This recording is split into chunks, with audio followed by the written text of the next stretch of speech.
Ils disent que le peuple est avec eux? D'autres affirment que la lutte se joue ailleurs. Sokodé s'embrase, le M66 est attaqué, Dani Aïda répond.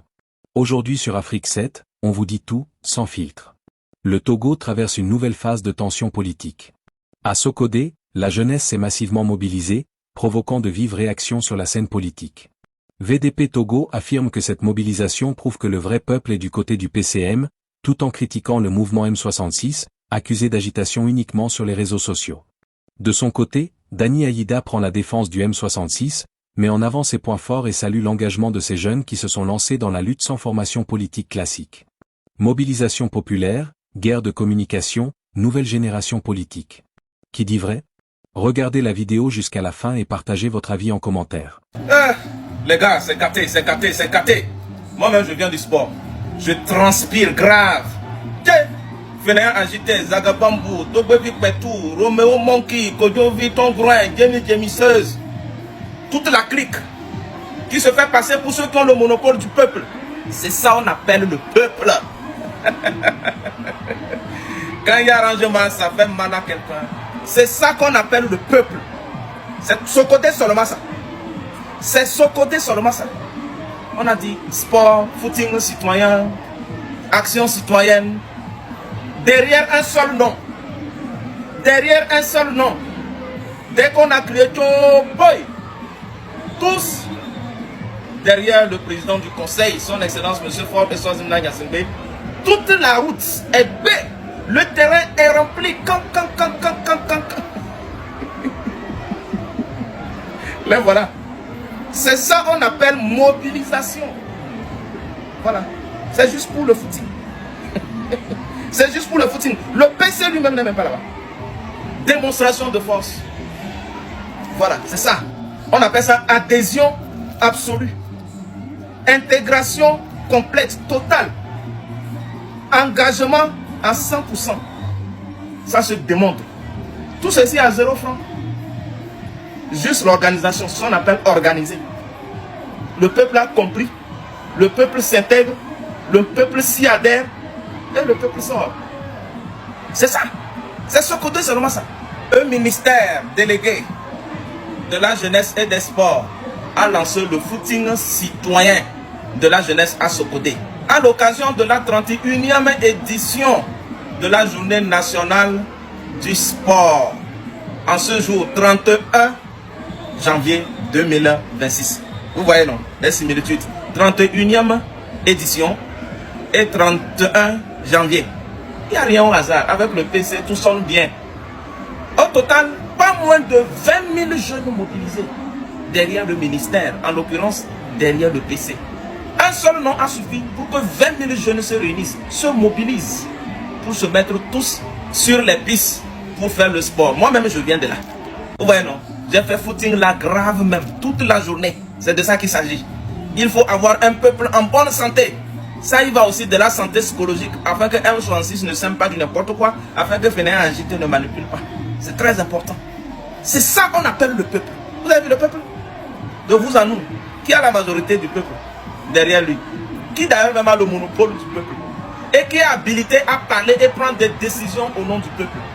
Et qui est éligible, qualifié pour donner des mots d'ordre au peuple? Les faits parlent d'eux-mêmes. Les images parlent d'elles-mêmes. On n'a plus besoin de trop parler. On vous épargne des détails. C'est de ça qu'il s'agit. Le peuple est là. Je vous dis, c'est ce côté seulement ça. Imaginez. Togolais bien bâtissons la cité. Vive la journée nationale des sports. Vive la jeunesse togolaise. Vive le peuple togolais. Vaillant peuple togolais. Digne peuple togolais. Conscient et éveillé. À bas les terreaux. Vous qui avez la chance de côtoyer ces jeunes et de leur apporter vos précieux conseils. Et il y a beaucoup de choses qui se racontent. Oui, le M106 serait instrumentalisé, contrôlé par certains forces. Est-ce que vous pouvez rassurer aujourd'hui le peuple togolais que nos jeunes travaillent en toute autonomie et que, comme ils le disent, et que ce que vous avez vécu auprès d'eux, est-ce que vraiment c'est des gens qui sont là juste pour rassembler le peuple afin que nous puissions dégager ce régime? C'est ma première question. J'aurai une deuxième tout à l'heure, rapidement, ouais. Oui, tu peux même, je réponds à celle-là pour ne pas l'oublier. Merci beaucoup, Salomon. C'est une question très importante. Ce que j'ai observé disons, pas en cohabitant, mais en étant en contact avec les jeunes du M106 au cours de ces derniers mois, c'est leur détachement. Hein. C'est leur... c'est des jeunes très simples qui sont ouverts, qui veulent apprendre, qui posent des questions et qui ne posent pas des questions qu'à vous seuls. Quand ils sont en contact avec toi et tu crois que tu es seul, tu te trompes déjà. Ça, c'est déjà bien pour eux. Deuxièmement, entre eux, ils se parlent beaucoup. Et ça il leur arrive même de se chamailler parfois et ils se retrouvent encore sur l'essentiel. Non, je crois que c'est un groupe. Moi, j'ai vécu 14 ans au Burkina Faso. J'étais encore à Ouagadougou quand Blaise Compaoré est tombé. D'accord? Et j'ai vécu 9 à 10 ans en RDC. J'étais là quand Joseph Kabila a perdu le pouvoir. Et je sais ce que les mouvements citoyens ont fait. J'ai suivi de près des initiatives citoyennes comme à Dakar au Sénégal avec Y'en a marre, comme FNDC en Guinée, parce que je travaille souvent sur l'ensemble de ces pays-là. Pour revenir à ta question, je pense que l'exemple du ce que l'M66 fait aujourd'hui mérite d'être documenté et suivi. Et quand le moment viendra qu'on en parle, je peux rendre compte de ce que ces jeunes qui, sans trop de calcul, s'intéressent à des questions politiques sans être des politiciens. Je crois que la seule chose que ces jeunes apportent à la lutte, c'est des opportunités, des espaces. Alors, quelle garantie cela apporte? Et est-ce que ça peut aider? Est-ce que ça peut donner de l'espoir? Ça peut aider ceux et celles qui comprennent ce qu'ils sont capables d'apporter et qui ne croient pas. Ce n'est pas à ces jeunes, par exemple, de tenir la main à de grands garçons et grandes filles qui doivent comprendre leur rôle dans cette lutte. Ils créent des espaces. Quand ils ont dit à MLN avec les Yamnian et compagnie, dit, écoutez, faisons ensemble, on peut faire un téléthon. MLN, qui connaît sa capacité, a tendu la main à d'autres organisations de la diaspora. La dernière fois, j'ai demandé la liste, j'ai vu 17 à 20 organisations qui ont participé à cette dynamique. Et Salomon, qui est très impliqué dans cette dynamique, sait qu'on est en connexion. Aujourd'hui, il y a des choses qu'on se dit qu'on fait, qu'on ne faisait pas avant. C'est ça, les choses que M66 est capable d'apporter. Donc, je crois qu'on peut attendre de ce mouvement, qu'il joue son rôle de mouvement citoyen, capable de catalyser des énergies, mais juste à un certain niveau. Ce sera comme un balai citoyen au Burkina Faso qui a poussé jusqu'à la chute de Compaoré et qui a empêché l'armée à prendre le pouvoir. Mais ils ne peuvent pas faire plus que ça. Il faut que d'autres compatriotes, d'autres patriotes sachent ce qu'on peut faire d'une transition, par exemple, et ce qu'on peut faire de façon durable. Malheureusement, les Burkinabés, à cause de l'extrémisme violent du terrorisme qui s'en est mêlé, n'ont pas pu jouir de cette révolution-là. Mais je pense qu'au Togo, on a appris ces leçons. N'attendez pas du M66 ce qu'un mouvement citoyen ne peut pas apporter à une nation. Il faut que des gens capables et qui ont des ambitions, il faut que Salomon et Dani sachent que il y a de grands médiocres dans les ministères au Togo que Salomon et Dani pourraient remplacer pour faire mieux. Et Salomon et Dani doivent être conscients pour ne pas faire croire aux gens qui n'ont pas d'ambition. Et il ne peut pas chasser ces médiocres dans les ministères s'ils ne s'affichent pas. Donc j'invite Salomon et Dani à sortir de leur cocon et à montrer leur ambition. C'est ça qui va aiguillonner la lutte. Et les Salomon et Dani, il y en a des centaines dans la diaspora. Et il faut qu'ils arrêtent de se cacher. Je m'arrête là, cher ami Salomon. Merci beaucoup à vous, monsieur Samidé. Merci beaucoup. Oui, merci. Je vous ai entendu tout à l'heure peindre un peu le tableau sombre de l'opposition. Est-ce que vous n'allez pas quand même leur accorder un bénéfice de doute et peut-être encore prêcher davantage pour que nos frères des partis politiques, je vais parler, là, puisque l'opposition togolaise est plurielle. Quand nous parlons de l'opposition, comme vous l'avez bien distingué, c'est toutes les forces démocratiques qui constituent en soi l'opposition. Et je pense quand même que c'est vrai, il y a cette peur, vous l'avez bien, ou bien tu l'as bien, comme tu ne veux pas que je te, tu veux que je te tutoie. Et je pense que quand même, c'est un comportement naturel, hein, la peur. Mais il faudrait quand même, une fois encore, que nous continuions à prêcher pour que ensemble, nous savons que ces partis, comme tu l'as bien décrit, cette opposition institutionnelle, je veux dire, est verrouillée et qu'on ne leur laisse pas la possibilité et que vraiment c'est difficile. Donc, moi, j'aurais aimé quand même qu'on les encourage à revenir à de bons sentiments et à comprendre que ces jeunes ne sont pas un danger pour cette opposition. Au contraire, c'est une chance. Et donc, je ne sais pas si ton optimisme et ton pessimisme est total ou bien tu laisses encore une marge de manœuvre à cette opposition pour qu'elle revienne à de bons sentiments. Merci, c'est ma dernière question, vous pouvez me descendre. Voilà. Merci beaucoup à vous, monsieur Samidé. Merci. Mais nous ne sommes pas nombreux. Hein. Le Togo est tellement petit que si on ose mettre sur le bas-côté certaines personnes, on va le regretter. Il faut que nous créions un cadre où ceux qui militent dans des partis politiques aujourd'hui, qu'ils soient dans des bureaux de ces partis politiques, qu'ils soient des militants de base, comprennent qu'il y a une nouvelle façon de lutter contre ce régime et d'en finir avec lui. Donc la balle n'est pas véritablement dans le camp de ces partis politiques, hein, mais dans le camp de ceux qui offrent une alternative. Vous voyez? Donc, nous le faisons parfois avec assez d'humilité. J'ai vu depuis le mois d'août comment l'M66 a tendu la main aux partis politiques et autres. J'ai vu comment les réactions ont été. Peut-être que le travail n'est pas terminé, il faut continuer. Mais je découragerais l'M66 d'aller faire salam alek, d'aller faire prier des gens pour dire vraiment sans vous on est foutu. Non, ça n'irait pas comme ça. Il faut faire avec ceux qui sont mobilisés. Moi, je crois plus. Vous savez, il n'y a pas un parti politique à Lomé qui n'est pas de militants dans la diaspora. ce sont ces gens déjà qui vont commencer à avoir le courage de sortir et à parler à leurs membres, à leurs autres membres pour dire vraiment que c'est l'intérêt collectif. Vous voyez? Et peu à peu, vous allez voir que ce que des gens croient comme divergence, ça va s'effacer. Moi, je suis à Accra. Si j'invite 3-4 leaders à Accra, je suis arrivé à Accra aujourd'hui, si je les invite à venir et qu'ils me font confiance, et que, bon, on se parle et qu'on s'entend sur quelque chose, c'est déjà quelque chose, c'est déjà une marche de fait. On peut se réunir à Abuja, on peut se réunir à Conakry ou bien à Kinshasa ou n'importe où ailleurs. Voilà des possibilités qu'on a. Donc, à que des gens arrêtent d'avoir peur. Fort n'est pas fort parce qu'il nous empêche de faire des choses. Fort est fort parce que nous n'osons pas faire ce que nous aurions dû faire. Ouais. Merci beaucoup. Je crois que c'est ça la véritable problématique à laquelle on doit faire face. Merci beaucoup à vous, Monsieur Dani, pour cette belle réponse. Alors, Monsieur Bikafoul, allez-y, posez votre question à Monsieur Dani. D'accord. Bonsoir tout le monde. Bonsoir, Monsieur Dani. Et merci pour votre intervention. D'abord, je tiens à vous dire grand merci pour tout ce que vous faites pour le peuple togolais. C'est vraiment un geste très, très à saluer et je vous encourage beaucoup. Et merci beaucoup. Bon, j'ai 2 petites questions pour vous, mais je vais commencer par celle-là. Vous êtes d'accord avec moi que les élections ne vont pas chasser Faure Gnassingbé au pouvoir? Ça, c'est juste une question que si vous pouvez me répondre vite fait. Oui, il a déjà dit ici que oui, les élections ne... Voilà, si oui. Ne pensez-vous pas que ces opposants qui veulent aller aux élections, c'est parce qu'ils n'ont pas d'autres sources de revenus et que c'est à cause de leur ventre qu'ils veulent aller à ces élections? Ça, c'est ma première question. Parce que quand la deuxième question. Oui, parce que en plus, c'est des élections municipales, hein. C'est pas des élections présidentielles, en fait. Donc, ça, c'est ma première question. Et voilà. Et ma deuxième question. Ne pensez-vous pas que ces gens-là, qui ne soutiennent pas le mouvement, ces opposants, qui ne soutiennent pas le mouvement M66, qui n'appuient pas les mots d'ordre, ne pensez-vous pas que c'est parce que, ils pensent que pour eux, c'est fini, ou bien que c'est la jalousie, que c'est fini, et que pour eux, le peuple togolais n'a plus confiance en eux, et que même s'ils font dégage, ils ne pourront plus jamais être président de la République, raison pour laquelle ils font tout ça là. Ça, c'est mes 2 questions que je voulais vous poser. Merci. Ah, des questions qui sont Mais pas faciles. c'est dans la bouche de monsieur Dani, vous voulez manger votre piment ou quoi? Attention, non, je vais lui prêter ma bouche pour manger ce piment-là. Allez-y. Non, entre nous, on peut critiquer l'opposition, mais il faut respecter ceux qui animent cette opposition-là face à ce régime répressif. Il y a du respect pour ceux qui tiennent encore debout. En fait, c'est pas eux le problème, hein, c'est ceux qui les ont réduits à l'état où ils sont. C'est eux qui sont nos problèmes à nous. Vous voyez? Donc, est-ce que les gens vont aux élections parce que ils n'ont que ça pour manger? Non, je ne crois pas. Je connais la capacité intrinsèque d'un Togolais, homme ou femme. Le Togolais est capable de renaître, Écoutez, il y a beaucoup d'acteurs qui se sont engagés en politique au Togo, et quand ils ont vu que c'est compliqué, ils se sont reconvertis à autre chose, ils ont quitté le pays. Ceux qui sont restés ont cru que c'est un devoir pour eux. Maintenant, quand l'espace a continué à être verrouillé, est-ce qu'ils ont accommodé leur stratégie, leur tactique politique à ça? C'est ça qui n'a pas été le cas. Quand Faure a imposé la 5e République monarchique, est-ce que l'opposition a apporté une riposte du genre de dire de façon définitive qu'il change de fusil d'épaule? Non. C'est seulement sur ces aspects-là qu'on peut critiquer. Mais les gens, hommes et femmes, ce sont des gens qui sont comme vous et moi, qui sont capables du meilleur comme du pire. Mais je crois qu'on ne peut pas juste dire... Écoutez, moi, quand je suis allé voir Fabre dans sa mairie, j'ai vu un homme qui est motivé par le souci de rendre des services à ses administrés. Je n'ai pas vu quelqu'un qui est satisfait d'une situation, non.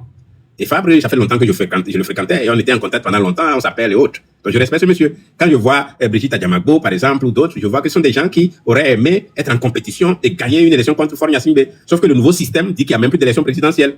Donc vous voyez, quand on lutte contre un régime, il y a une seule élection qui compte, c'est la présidentielle. Parce que l'État, c'est au sommet que ça se change, c'est pas à la base. Parce que l'administration publique togolaise ne donne aucun pouvoir aux collectivités territoriales.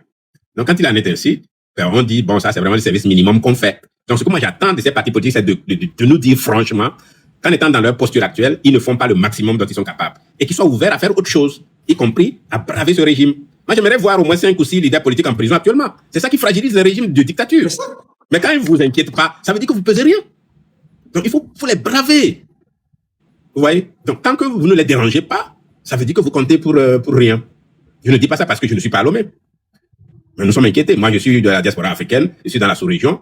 Je perds beaucoup de choses en exprimant publiquement mes positions. Je perds des marchés parce que je suis dans le business. Il y a des choses que je peux faire, que je perds parce que le régime fait tout pour que je ne gagne pas ça. Il y a même des comptes bancaires qu'on me bloque et je sais pourquoi on le fait, mais je n'en parle pas. Donc voilà la réalité de la lutte. On vous verrouille à Lomé, mais il y a des échappatoires. Si Joël peut me rappeler brièvement la deuxième question, je pourrais y répondre rapidement. Bon, vous avez déjà répondu à cette question, hein? Ok, très bien. Tant mieux alors. Merci beaucoup. L'essentiel a été dit, monsieur Dani. Merci beaucoup à vous. Alors, monsieur ZZcom, allez-y pour votre question. 3 minutes. C'est Monsieur Zigzag. Bon, bonsoir Joël. Zigzag, bonsoir à vous. Voilà. Bonsoir, chers compatriotes, Monsieur Aïda. Bonsoir. Voilà, je suis très ému et très reconnaissant par rapport à votre lutte, vous qui vous êtes mis au service de la cause togolaise. Merci pour tout ce que vous faites. J'avais juste deux questions. Mais entre-temps, je pense que vous avez répondu à une question. C'était votre regard par rapport au parti politique au Togo. Mais c'est déjà répondu, donc je passe cette question. Mais en fait, ma deuxième question... ZZ. Oui. J'avais répondu, mais j'ajoute ceci. Il nous appartient de faire renaître l'opposition partisane au Togo. Fort a mis cette opposition dans une situation groggy. Vous voyez, groggy, c'est quand on donne un coup de poing à un boxeur, il n'est pas totalement KO. Vous voyez, actuellement, l'opposition est dans cette posture-là, elle est groggy. C'est pas encore KO. Mais c'est à nous de faire renaître cette opposition partisane.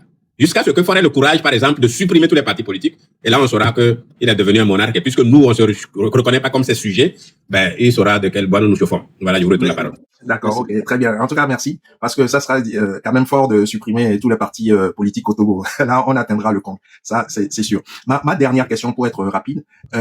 Vous, travaillant au service de cette lutte et pour la cause togolaise, j'aimerais connaître votre regard. Quelle lecture vous faites de l'architecture globale de cette lutte? J'entends par là les divisions qu'il y a, les lavages de cerveau qu'il y a, des gens que le régime manipule qui se transforment. Comment pourrait-on rêver ou imaginer, et sans rentrer dans une grande stratégie, l'issue de cette lutte pour nous conduire, pour replacer le Togo sur une voie démocratique, s'il vous plaît? Merci. Je vais répondre pas pour vous rassurer, mais pour brouiller encore les choses à ceux qui ne comprennent pas ce qui se passe. Si le M66, ses alliés autres tiennent encore face à ce régime, c'est parce que le régime n'arrive pas à les lire, vous voyez. Ils n'ont pas de lecture. Et ils n'arrivent pas à annihiler cette frange d'opposition face à eux. Qu'est-ce qu'il faut faire? C'est qu'il faut encore complexifier la chose. Il faut rendre encore cette dynamique-là plus forte, mais avec des niveaux de complication que le régime ne peut pas maîtriser. D'accord. Avec des rôles qui sont partagés, y compris à des acteurs de terrain qui vont surprendre ce régime au moment où il s'y attend le moins. Vous savez, dans tous les ministères, à travers le territoire national, avec leur démembrement déconcentré et autres, il y a des gens, quand la nuit, ils rêvent d'un changement. S'ils n'osent pas rêver d'un changement de régime, ils rêvent d'un mieux-être. Et ils continuent à faire ce rêve parce que ceux qui les dirigent ne sont pas bons, ils sont médiocres, ils sont mauvais. C'est à nous de capitaliser sur ça là comme ferment pour apporter le changement. Et c'est ça qu'on doit créer. Faisons des choses que le régime ne comprend pas. Inventons nos solutions. Et c'est ça qui est en train de se faire depuis quelques mois.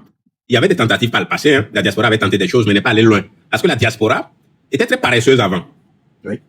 Elle attendait que des choses viennent de l'OME. Et quand ils attendent qu'un parti fasse une conférence de presse, ils décortiquent ça. Et puis ils sont fiers dans leur fraîcheur en disant oui, on a besoin de bouger l'eau.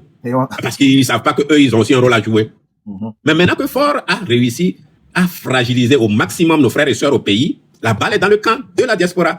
Donc, en gros, il y a beaucoup d'initiatives qui viendront de la diaspora, mais la même diaspora doit être à l'écoute du terrain, sinon ça ne marchera pas. Mais il faut le faire tant que l'intelligence du régime ne puisse percevoir et maîtriser cette dynamique-là. C'est ça la complexité de la chose. Il faut que... Merci beaucoup à vous. Ah, d'accord. Merci beaucoup à vous, monsieur Zigzag, pour votre question, pour votre participation. Merci beaucoup à vous deux, monsieur Dany et Joël, merci.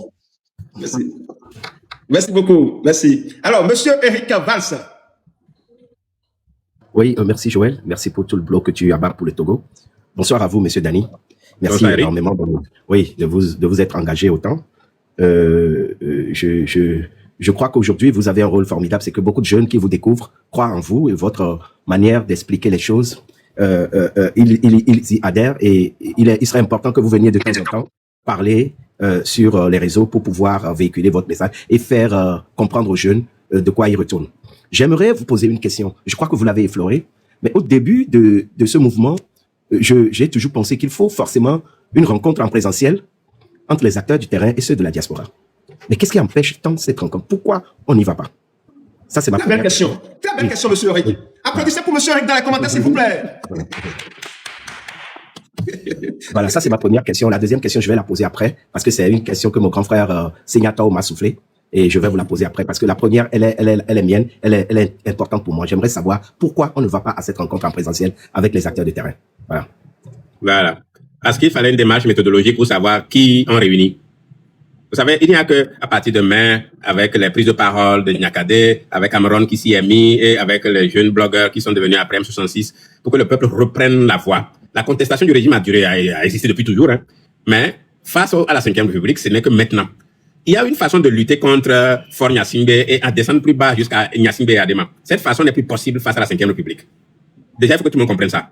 La façon dont on combattait, il y en a qui disent, oh, mieux, le lutte, mais oh, oh, mieux, on a mais si tu continues à faire face à Fort, le roi de la 5e République, ce que tu faisais contre lui pendant ses 4 mandats, ou contre lui pendant les 38 ans de son père, c'est que tu n'as rien compris. Il y a une nouvelle approche qu'il faut induire. Pourquoi on ne se réunit pas? Parce qu'il fallait d'abord apporter de la cohérence au niveau de... Mijayo, Raoul le caméra. Emily. Mijayo, ça arrive à Et Gava. Ok. Ok. Raoul et Gagbo. Raoul, Wallah, Billah, si jamais tu prends l'argent du pasteur là, demain tu viens dire aux choses. Wallah, Billah, toi et moi là, notre amitié est finie. Oh, Madame Patou. Ça, c'est fini ça. Oh, Madame Patou, je vais t'expliquer. Je vais t'expliquer là. Après, si je prends même, je vais venir te dire ça en Nimbo. Si je ne prends pas. Raoul, laissez face moi tout faire notre quoi. Voilà bien. Faut pas que on soit venandé. Et bien, il n'a pas été mis à l'émission Giro. Et nous les miens dit beaucoup de miens. Donc, il y a pasteur, il y a frère, il y a béni voix, bidi de la bloqué d'argent. Je suis vraiment fâché contre lui. Je l'ai bloqué même. Peut-être après on va se parler après, je ne sais pas trop. Mais ben tu es le Raoul. Raoul, soit on va appeler à la vraie. Quand on m'a poussé, vous avez été. On va encore mettre le cœur dans ça. Voilà, lui qui a porté habit des prisonniers américains. Non, mais Raoul peut changer, quoi. C'est comme ça, on était. Le juif faisait live sur Bovan, là. C'est comme ça. Un coup, il a changé. Aïe. Il a commencé par soutenir Bovan. Ton baby veut mettre tête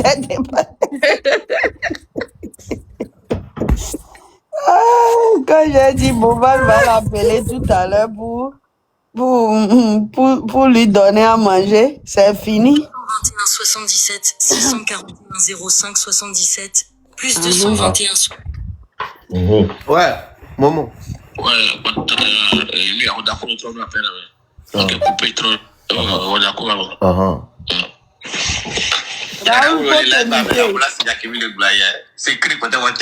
Oh, Madame Patou. Voilà.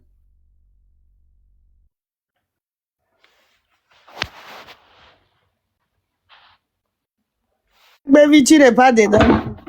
Ah, moi, je voulais tout écouter. Le Togo traverse une période charnière de son histoire politique. Depuis plusieurs années, les lignes bougent, les discours se radicalisent et la population, longtemps perçue comme résignée, montre de plus en plus des signes de réveil. Les récents événements survenus à Sokodé, au cœur du pays, illustrent parfaitement cette dynamique nouvelle. Une mobilisation massive de jeunes, des réactions politiques contrastées, des débats enflammés sur les réseaux sociaux et une lutte d'influence autour de la légitimité populaire. Tous les ingrédients sont réunis pour comprendre que quelque chose est en train de se passer. Sokodé n'est pas une ville anodine dans l'histoire politique togolaise. Elle a souvent été un foyer de contestation, un symbole de résistance et un baromètre du malaise social. Lorsque des milliers de jeunes se rassemblent dans ces rues, ce n'est jamais un événement banal. Cette mobilisation récente a immédiatement attiré l'attention de l'opinion nationale, mais aussi celle des acteurs politiques et des mouvements citoyens. Pour beaucoup, elle traduit un ras-le-bol profond, un sentiment d'abandon et une soif de changement portée par une jeunesse qui refuse de rester silencieuse. Cependant, comme souvent au Togo, un même événement donne lieu à des interprétations radicalement opposées. Pour certains acteurs politiques, notamment VDP Togo, cette mobilisation serait la preuve que le « vrai peuple » se reconnaît dans les idéaux et les orientations du PCM. Selon cette lecture, les jeunes de Sokodé auraient démontré, par leur présence physique et leur engagement sur le terrain, que la légitimité populaire ne se construit pas uniquement sur les réseaux sociaux, mais avant tout dans la rue, au contact direct des populations. VDP Togo ne s'est pas contenté de saluer la mobilisation. Il a également profité de l'occasion pour lancer une critique frontale contre le mouvement M66. Dans ses déclarations, il ironise sur ce qu'il considère comme une agitation essentiellement numérique. Selon lui, le M66 ferait beaucoup de bruit sur la toile, multiplierait les prises de parole en ligne, mais peinerait à transformer cette visibilité virtuelle en mobilisation réelle sur le terrain. Cette opposition entre militants de clavier et militants de rue est devenu un classique du débat politique contemporain, au Togo comme ailleurs. Cette critique soulève une question centrale. Qu'est-ce que la mobilisation populaire aujourd'hui? Est-elle mesurée au nombre de personnes présentes physiquement lors d'un rassemblement, ou à la capacité de toucher, sensibiliser et politiser une large audience grâce aux outils numériques? Le M66, comme d'autres mouvements citoyens, s'inscrit clairement dans cette nouvelle forme de lutte, où les réseaux sociaux jouent un rôle stratégique dans la diffusion des idées, la dénonciation des abus et la mobilisation symbolique. C'est dans ce contexte que la prise de parole de Dani Aïda sur le mouvement M66 prend tout son sens. Contrairement au discours de dénigrement, Dani Aïda adopte une posture plus analytique, et surtout, plus bienveillante. Il reconnaît les limites du mouvement, mais insiste également sur ses forces. Pour lui, le M66 représente avant tout une génération de jeunes Togolais qui ont décidé de ne plus subir, de ne plus attendre l'aval des partis traditionnels pour s'engager. L'un des points les plus marquants de son analyse concerne justement l'origine sociale et politique des membres du M66. Dani Aïda souligne que beaucoup d'entre eux n'ont pas bénéficié d'une formation politique classique. Ils ne sont pas issus des grandes écoles de partis, n'ont pas grandi dans les cercles du pouvoir ou de l'opposition institutionnelle. Pourtant, ils ont fait le choix courageux de se lancer dans la lutte, d'apprendre sur le tas et de s'exposer aux critiques, aux menaces et parfois à la répression. Cette réalité pose une question fondamentale sur la nature de l'engagement politique au Togo. Faut-il nécessairement être un professionnel de la politique, pour avoir le droit de lutter pour le changement? Ou au contraire, l'absence de formatage politique peut-elle être une force, permettant une parole plus libre, plus directe et plus proche des préoccupations réelles du peuple? Le M66, à travers son action, semble incarner cette seconde option. Il serait toutefois simpliste d'opposer frontalement le PCM et le M66, ou de réduire la mobilisation de Sokodé à un simple jeu de rivalité entre mouvements. La réalité est bien plus complexe. La jeunesse togolaise n'est pas monolithique. Elle est traversée par des courants multiples, des frustrations diverses et des aspirations parfois contradictoires. Certains jeunes se reconnaissent dans les structures politiques existantes, d'autres préfèrent les mouvements citoyens, tandis qu'une grande partie reste encore en marge de toute organisation. La mobilisation de Sokodé peut ainsi être vue comme un symptôme plus large, celui d'une jeunesse qui cherche des espaces d'expression, de reconnaissance et d'action. Que cette expression passe par le PCM, le M66 ou d'autres initiatives importe peut-être moins que le fait qu'elle existe. Car pendant longtemps, l'un des principaux défis de la lutte togolaise a été l'apathie, le découragement et la peur. Les débats suscités par les déclarations de VDP Togo et de Dani Aïda montrent également une chose essentielle. La bataille politique se joue désormais autant sur le terrain symbolique que sur le terrain physique. Les mots, les récits, les interprétations des événements comptent presque autant que les événements eux-mêmes. Dire que le vrai peuple est avec tel ou tel camp, c'est tenter de s'approprier une légitimité morale et historique. Dans ce contexte, les réseaux sociaux deviennent un champ de bataille à part entière. Le M66 y est très présent, et cela lui vaut à la fois un large soutien et de vives critiques. Mais il serait erroné de sous-estimer l'impact de cette présence numérique. Dans un pays où l'accès aux médias traditionnels est souvent limité ou contrôlé, les plateformes en ligne offrent une alternative pour informer, mobiliser et créer des communautés de résistance. Cependant, la question de la traduction de cette mobilisation numérique en action concrète demeure posée. Les critiques de VDP Togo trouvent un écho chez certains observateurs qui estiment que sans ancrage territorial fort, sans action visible sur le terrain, un mouvement risque de rester symbolique. À l'inverse, d'autres rappellent que l'histoire récente montre que les grandes transformations commencent souvent par un travail de conscientisation avant de se matérialiser dans la rue.